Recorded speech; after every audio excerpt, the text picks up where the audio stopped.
Ako lang po ay isang simpleng bata na lumaki sa hirap. Ang aking father po ay farmer at ang aking mother naman ay simpleng storekeeper. May tindahan po kaming maliit noon. Ikaw, anong kwento mo?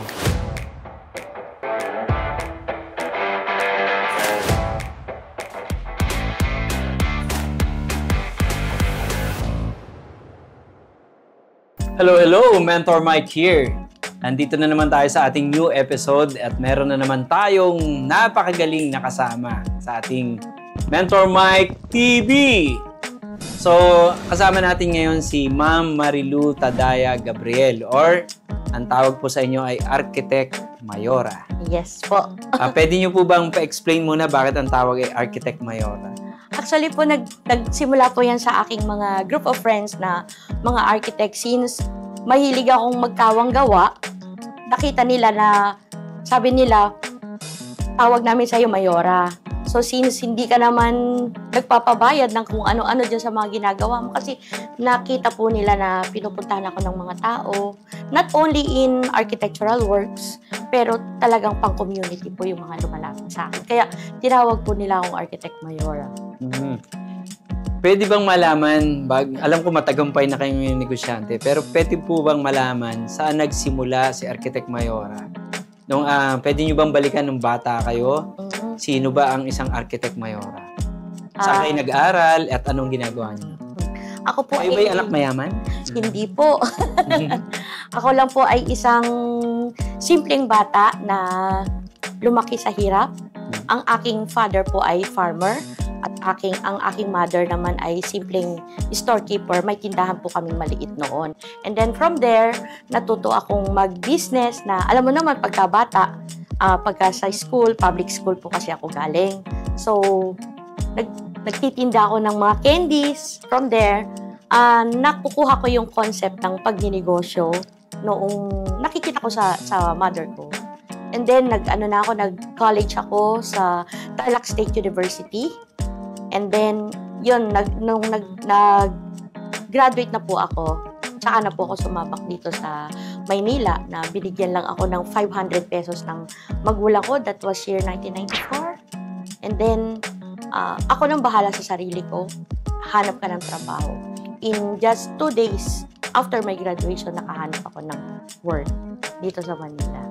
Pwede po bang malaman saan kayo nag-work nung panahon yun?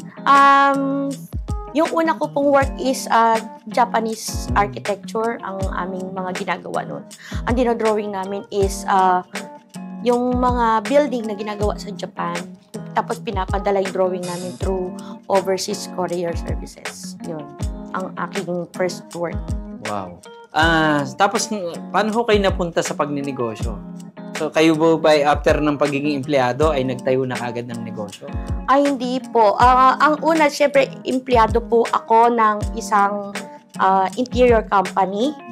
And then, kinuha rin po ako na, after that, kinuha ako ng isang expat na which is ang trabaho ko ay mga gawa sa Germany na mga modular cabinets, mga kitchen, closets, vanities, ganyan. So, yung aking boss noon ay Malaysian at saka German. So, pwede nyo bang sabihin okay lang bang banggitin, ilang taon na kayo ngayon nagnenegosyo at nagpa-practice bilang isang Architect Mayor? Okay. Ang aking negosyo ko po ay itinayo namin 2013. Pero hindi pa po ako licensed architect that time. So, ang una kong negosyo before, after ng work ko, naging empleyado ako. Nagnegosyo ako ng garments. So, marami ka rin palang ninegosyo, ha? Yeah. And then, yung garments na yon, medyo nalihis yung aking pagiging arkitekto. Sabi ko, parang dati ang hawak ko metro. Tapos, noong nagkaroon ako ng garments, naging medida. So, yun. Medida rin tawag namin. Yeah, medida yung form of measurements. Magkaiba sila sa construction. Yun po. So, tumagal ng 7 years yung aking garments before. And then hanggang sa, syempre may struggle tayo sa buhay. Hanggang sa nagpalit ng negosyo. may printing, ganyan. Hanggang sa meron pong nagtiwala sa akin na isang client na nagbigay sa akin ng i-project. So, syempre ako po nun hindi pa ako licensed architect.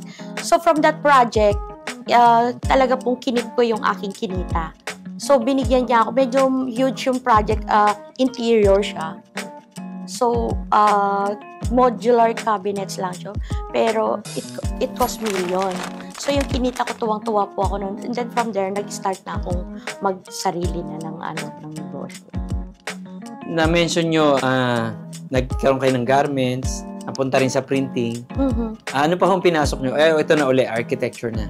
Opo. So, dahil ho ang mga nanonood sa atin ay madalas mga negosyante or gusto maging negosyante at madalas OFW, yung kanilang perang pinaghirapan, ayaw nating maaksaya or mapunta sa wala.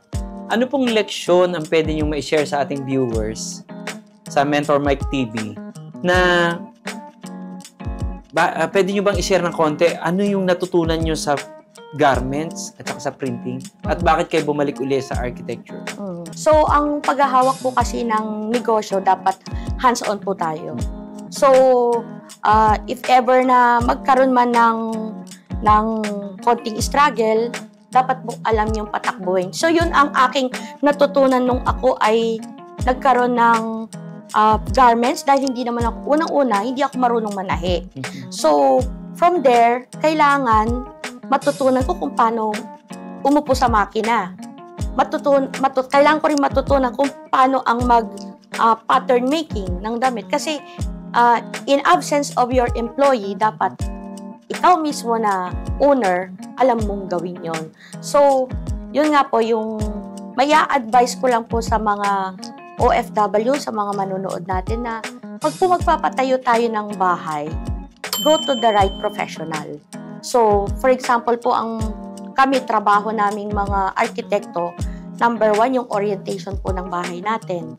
Kung tama ba, pinag-aaralan din po namin yung sunpath, kung saan ang mainit at malamig na hangin, yung amihan, na i-coordinate po namin according to yung site.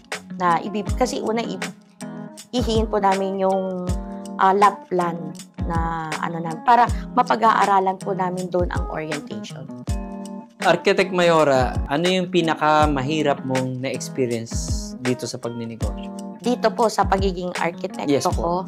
Ang pagiging arkitekto po kasi medyo ang struggle namin dyan. For example, pagka weather. So, for example, meron akong timeline and then ang nag-close si client ng ganitong month, aabutin ako ng tag-ulan, tag-bagyo. So doon po, nadadagdagan ng aming expenses sa labor and then napoprolong yung aming days for the construction. So, with that, mai-stop po kami and then meron pong kaakibat na konting gastos po sa part namin. Napag-usapan natin yung mahirap. Ano naman yung masarap? Kasi baka yung mga gusto maging architect, matakot na eh. Ano naman yung pinakamasarap na parte ng pagiging architect? Ang masarap lang po na... Or masaya. Masaya is, number 1, kami po, namin yun. Bilang arkitekto, po namin yun, kahinaan namin na pag nag-deliver kami sa inyo, kahit na, kunyari, yung budget nyo hanggang dito, gagawin namin siyang maganda. Kasi, pag nakita po namin yung ngiti ninyo at masaya kayo sa ginawa namin, compensation po namin malaki yon at naging masaya kayo sa gawain namin na naibigay sa inyo. Ganda, ganda. May gusto lang ako idagdag. May kaibigan din akong architect. Ang sabi niya, huwag niyo naman laging tawaran kaming mga arkitekto. Kasi may negosyo rin kami at may empleyadong binubuhay. Yes. Kasi pag tinawaran niyo kami, hindi naman namin pwedeng pababain yung dekalidad ng mga bakal at ng mga pyesa. So, gusto nyo bang marupok yung bahay nyo o ang building nyo? So, I mean, architect and engineer. Kasi architect and engineering construction siya. So, mga dagdag pang tanong, 3 na lang. Architect Mayora, ano palagay mo ang maipapayo mo dun sa mga nangangarap na magkaroon ng negosyo tulad ng negosyo? Ang unang-una po na yung may a-advise ko lang sa mga gustong magkaroon ng construction, pag po may nag-down payment sa inyo, wag nyo po agad ibibili ng kotse or yung gusto ninyo.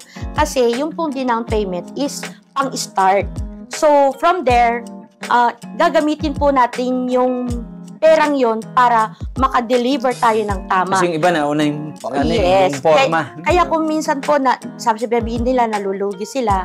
Pero, ang dapat doon, ang profit doon sa huli. Kaya doon mo maaano para yung kakulangan doon sa project mo, maibigay mo at ma-deliver mo ng maayos sa client mo. Galing, ganda. Architect Mayora, ano naman yung gusto mong i-share? Baka sa mga potential na gusto kang kontakin o baka gusto magpa-architecture design sa'yo. Ano ba yung isang expertise? Kasi tama po ba ako? Kasi mayroon pang landscape architect, may mga ganyan pa. Anong klaseng architect ba si Architect Mayora? Si Architect Mayora po, ang forte niya talaga ay more on interior fit out.